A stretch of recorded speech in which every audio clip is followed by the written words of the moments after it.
Muitos acreditam que os alienígenas já estão aqui na Terra. Mas por que eles estariam aqui? Para atravessar a galáxia, sua tecnologia deve estar muitos anos à frente da nossa. A mesma coisa em relação às suas armas. Se os extraterrestres decidirem invadir o nosso planeta, os resultados podem ser terríveis para a raça humana. Será que os alienígenas estariam planejando um ataque massivo ao planeta Terra? E se estiverem, existe alguma maneira de resistirmos? Existe um ditado entre os militares que diz: um treino duro leva a uma luta fácil. A prudência manda, apesar da pouca probabilidade de acontecer, de se preparar, planejar e treinar para isso. Venha conosco investigar as capacidades aterradoras das armas alienígenas e revelar como a humanidade pode resistir numa batalha final pelo planeta Terra em Alienígenas. Há um esforço global em andamento. Arquivos secretos escondidos do público por décadas, detalhando cada encontro com extraterrestres, agora vem a público. Estamos prestes a revelar a verdade sobre estes documentos confidenciais. Descobrir o que o governo não quer que você saiba. Este é o Alienígenas, expondo os maiores segredos do planeta Terra. Baía do Sol, Brasil, 18 de outubro de 1977. Claudomira Paixão é repentinamente acordada por uma luz verde brilhando na sua janela. Ela assiste incrédula a uma criatura humanoide aparecer em seu quarto com um dispositivo parecido com uma pistola na mão. A criatura dispara, causando-lhe uma dor excruciante. A luz a deixa paralisada, enquanto instrumentos pontiagudos perfuram a sua pele, coletando uma amostra de sangue. Esse é apenas um entre uma série de ataques ocorridos no norte do Brasil desde o final de 1977 até meados de 78, conhecidos como o Incidente de Colares. 35 pessoas são tratadas de queimaduras por radiação. 2 morrem menos de 24 horas depois de terem sido feridas. Os ataques causam um enorme pânico na região. Os militares brasileiros teriam iniciado uma série de medidas, mas as suas armas são inúteis contra os OVNIs. Semanas depois, os OVNIs desaparecem. A onda brasileira é uma demonstração aterradora da dominação alienígena. Mas essa não seria a primeira vez que teríamos ficado impotentes diante de invasores alienígenas.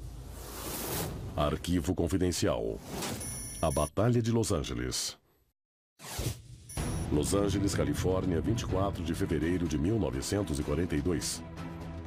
Apenas 3 meses depois do ataque japonês de Pearl Harbor, um OVNI aparece no céu noturno de Los Angeles. Os militares logo entraram em ação. Eles tentaram descobrir o que era aquele objeto e o iluminaram com holofotes. Eles não conseguiram descobrir e, no final, começaram a disparar contra o objeto. Depois de ter sido alvejado milhares de vezes, o objeto continua inalterado. Mas tão repentinamente quanto aparece, o objeto vai em direção ao mar e desaparece na noite, deixando a cidade em estado de pânico. De acordo com os relatos, a Batalha de Los Angeles deixa os oficiais americanos tentando encontrar uma forma de combater essa nova ameaça. Essa foi a primeira vez que as nossas forças de defesa negaram ter alguma coisa a ver com um OVNI. Em outras palavras, foi a primeira vez que tentaram uma coisa dessa natureza. No final da década de 1950, muitos especialistas consideram que os militares norte-americanos teriam evidências de que os alienígenas existem, na forma de naves caídas e corpos alienígenas resgatados. Os anos pós-guerra veriam um grande avanço tecnológico com o desenvolvimento da bomba atômica e um grande salto na capacidade da humanidade em defender os seus céus. Muitos acreditam que esses avanços seriam uma consequência do contato com tecnologia alienígena. Mas como essas novas armas se comportaram diante de um confronto alienígena? Arquivo confidencial. O incidente de Teherã. Teherã, Irã, 19 de setembro de 1976. Luzes estranhas são vistas no céu da capital iraniana. A Força Aérea daquele país manda um caça para investigar. Mas quando ele se aproxima do OVNI em forma de diamante, seu painel de navegação deixa de funcionar. Quando o caça se afasta do OVNI, o painel de navegação misteriosamente volta a funcionar. Momentos depois, um segundo caça é mandado para investigar. Quando a tripulação do caça F-4 estava se aproximando do objeto, um segundo OVNI apareceu depois e se direcionou para o caça F-4. A ponto de o piloto achar que isso poderia ser uma espécie de manobra ofensiva. Será que era algum tipo de míssil, uma arma? Quando ele decidiu armar o seu míssil para se defender e se preparou para atirar, na hora em que ele ia apertar o botão, o painel de controle foi completamente desligado. Todos os controladores de armas, todos os aparelhos de comunicação. Se os alienígenas invadirem, nós teríamos alguma forma de resistir. Essa capacidade de desligar estrategicamente os controles de outra aeronave é uma coisa que nós não temos. É claro que poderíamos criar um pulso eletromagnético e destruir os aparelhos eletrônicos numa determinada área, mas não estrategicamente de uma nave para outra. A seguir, nós investigamos a existência de um programa governamental ultra-secreto para produzir uma arma poderosa capaz de resistir a um ataque alienígena. Muitos especialistas acreditam que alienígenas hostis podem estar planejando um ataque massivo ao planeta Terra. E de acordo com vários relatos, suas naves podem ser resistentes às armas convencionais. Será que alguma coisa poderia ser feita para resistir a um ataque desses? A resposta pode estar num memorando do governo dos Estados Unidos que teria vindo à tona.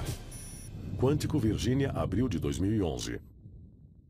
O site do FBI fica congestionado devido a um memorando de 60 anos mandado pelo ex-diretor J. Edgar Hoover.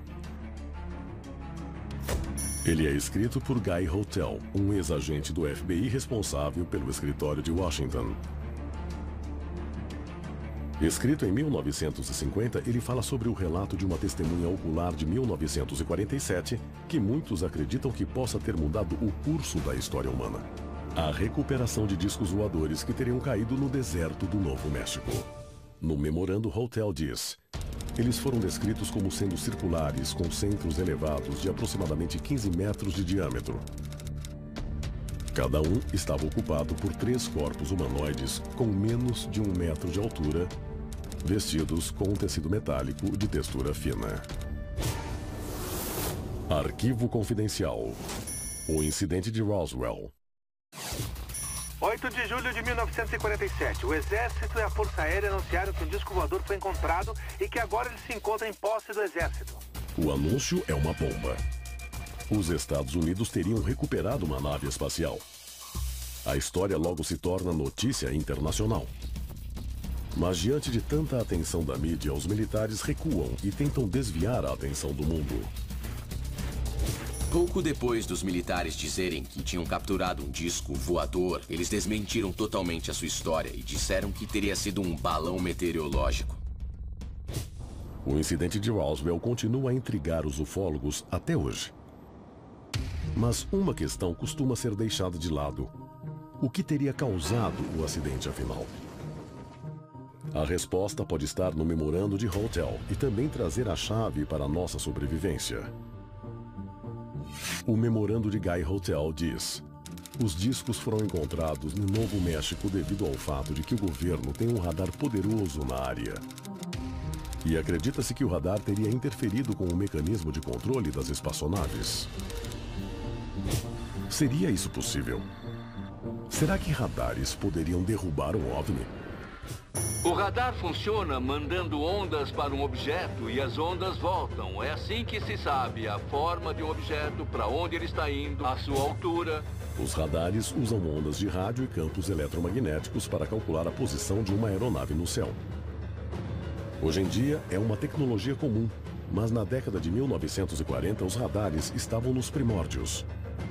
Há vários relatos de micro-ondas e outros campos eletromagnéticos de torres defeituosas, ferindo operadores e interferindo perigosamente nos controles de aeronaves.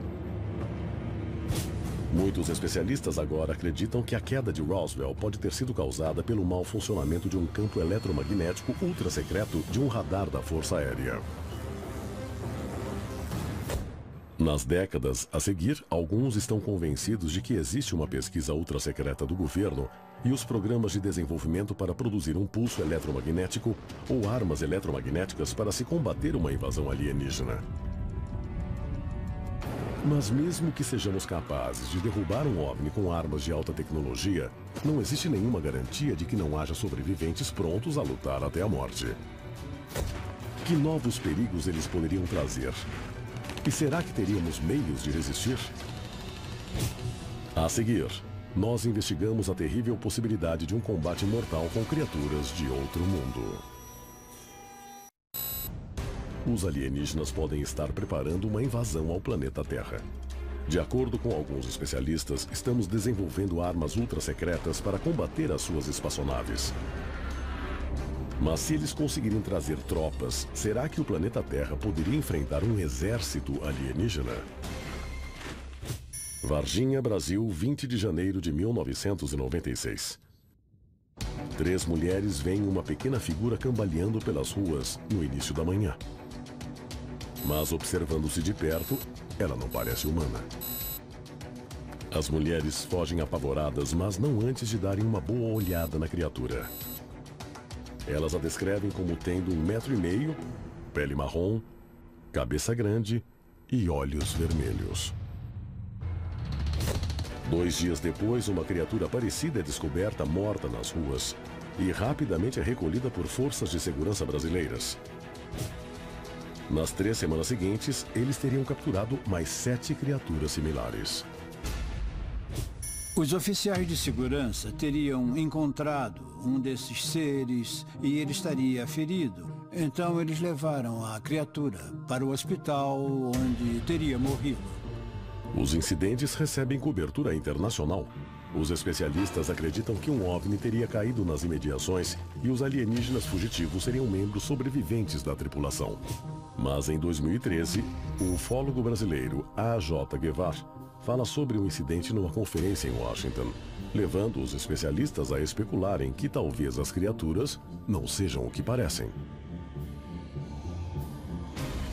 A alien spacecraft crashed and at least 2 creatures were captured and offered no resistance to its capture. But they died right after they were captured. They died and nobody could explain how were their morphology, how they function. O incidente de Varginha levanta muitas questões sobre o nosso conhecimento sobre os seres alienígenas e o quanto eles são vulneráveis.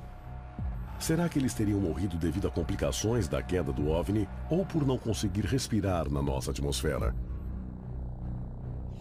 Seriam os alienígenas tão difíceis de destruir quanto os seus OVNIs?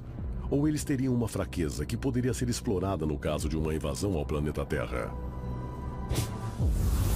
Arquivo confidencial. Os arquivos de Stringfield. Leonard Stringfield foi um dos maiores especialistas do século XX em fenômenos extraterrestres. No final da década de 1960, Stringfield é selecionado para servir como coordenador de um estudo científico e multidisciplinar sobre as atividades de objetos voadores não identificados nos céus americanos, organizado pela Força Aérea dos Estados Unidos. Mas às escondidas, Stringfield teria conduzido uma investigação própria. Ele teria compilado dezenas de entrevistas e testemunhos escritos de médicos e peritos, produzindo o maior estudo de fisiologia alienígena jamais conhecido. Um arquivo em particular se destaca sobre a síndrome da recuperação do OVNI acidentado. Nele, Stringfield relata os achados de um cirurgião anônimo que teria conduzido uma autópsia num extraterrestre no início da década de 1950. Seu relato nos traz uma das descrições mais detalhadas de alienígena que se conhece. Ele diz que o espécime teria menos de 1,5 m de altura, com uma cabeça grande. Seu rosto é humanoide, mas não possui pálpebras e lobos da orelha e a boca é pequena, não passando de uma fenda. Um exame mais profundo mostra que a criatura não teria órgãos sexuais. Mas a surpresa mais chocante vem quando o médico examina o cérebro do alienígena. A coisa mais importante foi o cérebro enorme com 4 lobos, que poderia se comunicar diretamente com a nave que estava navegando. Mas essa estrutura singular com 4 lobos e a falta de atributos fisiológicos similares aos humanos leva alguns especialistas a considerar que os extraterrestres não teriam o traço mais importante dos seres humanos: a empatia. Como nós poderíamos lutar contra um exército de criaturas que não possuem nenhum medo de morrer? Será que a humanidade teria chance diante de uma invasão alienígena? A seguir, nós revelamos a história chocante de uma batalha entre humanos e alienígenas que pode trazer a chave para a sobrevivência da raça humana. E se os alienígenas invadissem o planeta Terra, será que conseguiríamos nos defender numa batalha final e aterradora contra seres extraterrestres que possuem uma tecnologia tão mais avançada do que a nossa?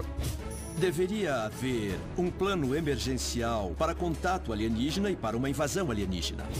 Relatos ultra-secretos indicam que espaçonaves alienígenas podem ser vulneráveis a pulsos eletromagnéticos. Mas depois de derrubá-las, será que conseguiríamos lutar contra os tripulantes? De acordo com um relato extraordinário, a humanidade pode ainda ter uma chance num combate corpo a corpo. Agosto de 1979. Phil Schneider é um engenheiro do Exército que trabalha numa unidade responsável pela construção de uma série de túneis a sudoeste do Planalto de Archuleta, no Novo México. Ele se assusta ao ver ao fundo um alienígena de mais de 2 metros. E além dele, um grupo de outros ocupados com operações na base subterrânea. Inicia-se uma batalha. Quando a poeira assenta, a caverna está repleta de humanos e alienígenas mortos. All I remember is that he just kind of waved his hand in front of his chest, and the next thing I know, this blue beam hit me and just literally opened me up like a fish, and burnt my fingers right off of me. And it was some form of electrical force because the kind of like being hit by a lightning bolt burned all my toenails off of me, completely crispy crittered my left foot. Schneider é um dos poucos sobreviventes da batalha. Mas o mais importante do relato desse contato imediato é que ele pode ter revelado um ponto fraco. Yes, they're mortal and they do die. Será esse o segredo que poderia permitir que os exércitos mundiais pudessem defender a Terra com sucesso contra uma invasão alienígena? Menos de um ano depois de ter tornado pública sua história, Phil Schneider é encontrado morto em seu apartamento. Oficialmente, a sua morte é considerada como suicídio, mas muitos acreditam que ele teria sido assassinado por saber demais. Por que o governo não teria interesse em que o público soubesse dessas vulnerabilidades dos alienígenas? Phil Schneider deixa ao mundo um aviso nefasto. There's a war underneath there, and I'm talking dead serious. It's been going on since that time. Since late August of 1979, our military, the Russian military, basically the militaries of the world, have been in constant conflict with the outer space alien. Será que a batalha final pela Terra já teria começado secretamente? E o mundo ainda não sabe? Será que já começou? E chegamos ao fim de mais um Alienígenas, desvendando os maiores segredos do planeta Terra.